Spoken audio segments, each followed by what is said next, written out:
So when it comes to building applications, there's really two schools of thought. One is that you painstakingly plan every aspect of your project before you get started. The other one is to get started, bring your idea to life, and then get feedback from your customers and other people in your community and make changes along the way. And there's benefits and pitfalls to each of these, and that's what our conversation is going to be about today.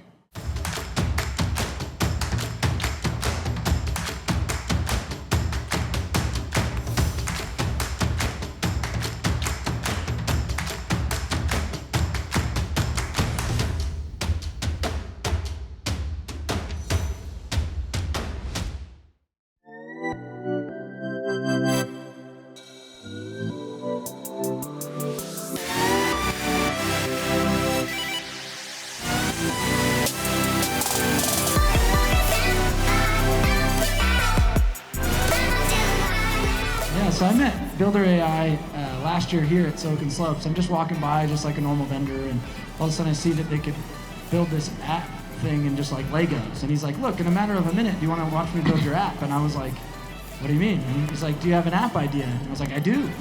And we start ideating and we start looking at it, and now a year later we're actually launching next month our version of the app that we built with them called Xpand. And it's pretty cool. It's a human development system that is designed to help you as a leader coach and manage the people you lead through goal setting, assignment tracking, and actual like learning management community. So that's what I do.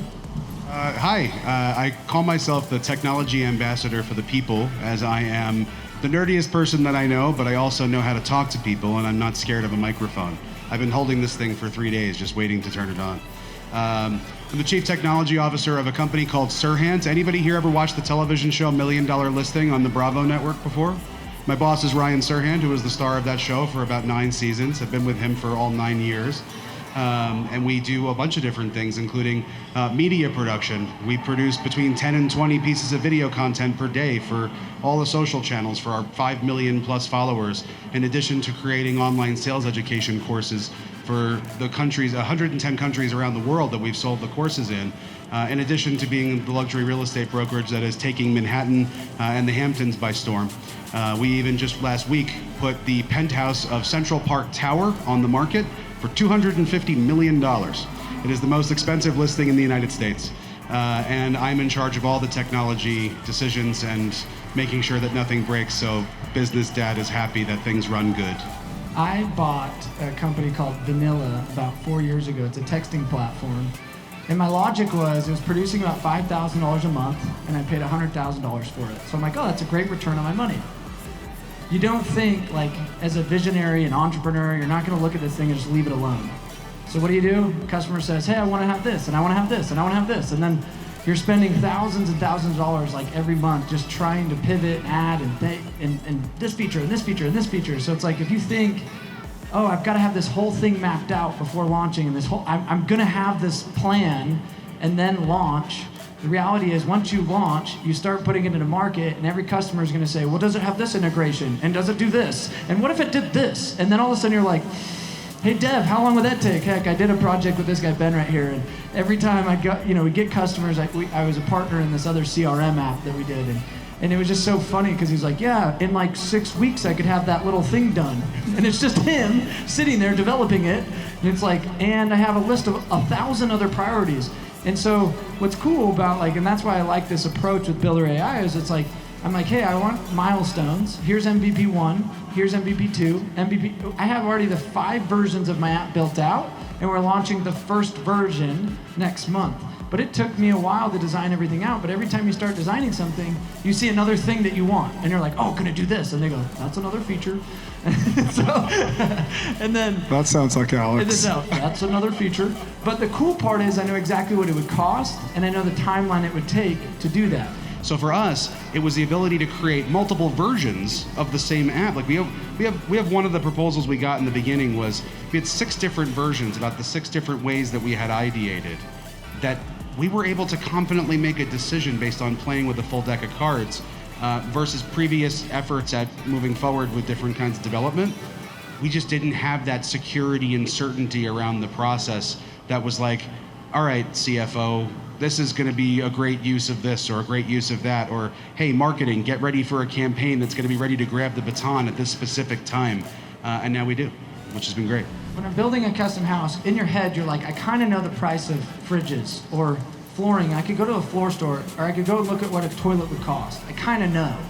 With an app, when somebody's like, well, how much would it cost me to add this feature? In your head, you're not like, I could go to the store and kind of compare it. It's just like they're gonna say some number, and it's probably not even accurate. You know, so the hard part is you can't compare costs. With Builder AI, what's cool is I'm like, well, how much would it cost to add this feature? They can say, here's your shopping list. That's it. It's $2,000. Yeah, the coolest thing for us is we said, what if it was also an iPhone app and not just a website, and it was like a click or two? Yeah, they're like $20,000 or Right. whatever. You know what I mean? Like they know exactly how to. Oh, you want to do Android? Exactly. The chef specials, like when you go into a restaurant that's run really well, the menu is kind of small, everything is done with quite good attention, and then the specials menu allows you to offer that kind of flexibility on a day-to-day basis. That's kind of like this. It's like the opposite of the kind of restaurant that everything's frozen and very rigid, right? And you allow people to be able to be malleable, change their mind, and make these kinds of improvements and offer some special flair. If a business decides it wants to take a different angle, business decides it wants to get rid of something because it's not working out, it doesn't have to be a complete crisis every time, because sometimes you pull back on a feature too. Yeah, and here's one thing, like anybody in the audience that's like looking to start a business or add a technology to their tools, my 2 cents is like just start. What a lot of people do is they think that it's so much harder than it really is. This is probably the 7th app that I've built. 3 of them probably nobody even knows about. And you know, just by like taking that imperfect action is better than perfect inaction. And I look at a lot of people that try to get into business or they're trying to do things. It's okay to like play around, tinker, and have a little bit of budget, knowing that it might not be the end-all, say-all feature set, because you might start down a path and then get so much feedback and just realize, man, I'm more passionate, this is more profitable than what my original idea was. Wow, we're winning way over here, was least expecting that. But if you would have never started down a path at all and never would have been taking the, you know, small investment to just start going and doing something, you would have never ever started on your journey of an entrepreneur or journey down the path of actually creating something. And all of a sudden you look up a year later and you're like, wow, we got something actually kind of cool. This is rad. Like it. That was really beautiful. Can you pick handsome or wise, like one or the other, please? That would be really nice if you could just stick to one or the other. So are you suggesting that people should start building their applications as soon as they have an idea fleshed out over building out a full project plan? No, yeah, just start. Like, get the login page. If you guys, I wish I could pull up my vibe on here. Like, I have a digital whiteboard. And my guys were just like, yes, we should show that. It's me at midnight drawing stuff on a whiteboard and taking pictures and being like, hey guys, can you draw me out something like this? And then a designer would make it look cool. And I'm like, yeah, I like that. And then I go back to the whiteboard. And like, it was just like me sending stuff off to good designer looking people where it's just, I don't know how to make it look pretty. I just know I want to do this thing. And then I start testing it with audience. Yeah, I think it's really important to be able to experiment and iterate. You know, user experience is that other part of it, right? So you have people for that. Your team was willing to work. Like we have a big creative internal part of our team, like we talked about, right? So for some of the things, we wanted design to be completely on Builder. Some of the things, and most of them, we wanted them to be completely on our design people and to have you focus on dev. And you offered us the ability to do both. If we want a rapid prototype on visuals, we can do that all day. And if we want a rapid prototype on app functionality, we can do that all day now too. So that would have been really helpful to have when we were ideating the business in the first place. We might have hit the gas pedal on a couple of efforts sooner, for sure. But now we do all the time because of you. So look, there's going to be people in the audience who want to move in a more agile manner, right? They want to be able to move faster and not have to plan every little thing out. Before they kick off initiatives, what advice do you have for them? Like, where should they start with these things? Get a digital whiteboard.